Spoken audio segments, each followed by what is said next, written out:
Salary வந்தா உடனே finish ஆகுதா இல்ல சேவிங் சொல்ல ஒண்ணுமே இல்லையா? மந்த் எண்ட் வரைக்கும் அக்கௌண்ட் ஆல்மோஸ்ட் ஜீரோவா? கவலைப்படாதீங்க. இன்னைக்கு நான் உங்ககிட்ட ஒரு நல்ல சிம்பிளான ஸ்மார்ட் ஹேபிட் சொல்ல போறேன். அதுதான் ஃபினான்ஷியல் லைஃபை சேஞ்ச் பண்ணும். இதுதான் 50-30-20 ரூல்னு சொல்லுவாங்க. ஒரு ஈஸி பட்ஜெட்டிங் ஃபார்முலா உங்க மணி மேல கண்ட்ரோல் பண்ணும். 50% நீட்ஸ் அப்படின்னா முக்கியமான செலவு. இதுல rent, groceries, bills, EMI, insurance இதெல்லாமே வரும். இந்தியன் கான்டெக்ட்ல இது கொஞ்சம் ஃப்ளெக்சிபிள். எதனாலனா ரெண்ட் அண்ட் இஎம்ஐ வந்து ரொம்ப ஹை. இப்போ 50-60% வச்சுக்கோங்க. 30% வாண்ட்ஸ் அப்படின்னா லைஃப் ஸ்டைல் செலவு.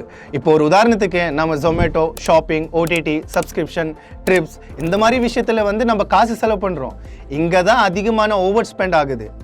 இப்போ ஸ்மார்ட் ஹேபிட் வந்து திங்க் பண்ணிட்டு ஸ்பெண்ட் பண்ணுங்க, ஃபீல் பண்ணிட்டு இல்ல. 20% சேவிங்ஸ் அண்ட் இன்வெஸ்ட்மெண்ட்ஸ்.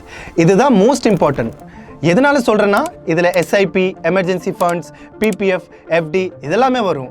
இந்தியாவில் எக்ஸ்பர்ட் சொல்றாங்க ஃபர்ஸ்ட் சேவ் அப்புறம் தான் ஸ்பெண்ட் பண்ணுங்க. மீனிங் அப்படின்னா சேலரி வந்த உடனே 20% செப்பரேட் பண்ணுங்க. இப்போ ஒரு உதாரணத்துக்கு மெட்ரோ சிட்டியில இருந்தா இல்ல இஎம்ஐ அதிகமா இருந்தா 60% நீட்ஸ்க்கு, 20% வாண்ட்ஸ்க்கு அண்ட் 20% சேவிங்க்கு. ஆனா சேவிங்கை வந்து காம்ப்ரமைஸ் பண்ணக்கூடாது. Smart habit reminder. நான் மறுபடியும் சொல்றேன், பட்ஜெட் போடுறது முக்கியம் இல்லை, ஆனா அதை ஃபாலோ பண்றது தான் ரியல் ஸ்மார்ட் ஹேபிட். இன்னும் இப்படி ஸ்மார்ட் மணி ஹேபிட்ஸ் வேணும்னா ஃபாலோ பண்ணுங்க அண்ட் எங்க சேனலை வந்து சப்ஸ்கிரைப் பண்ணுங்க.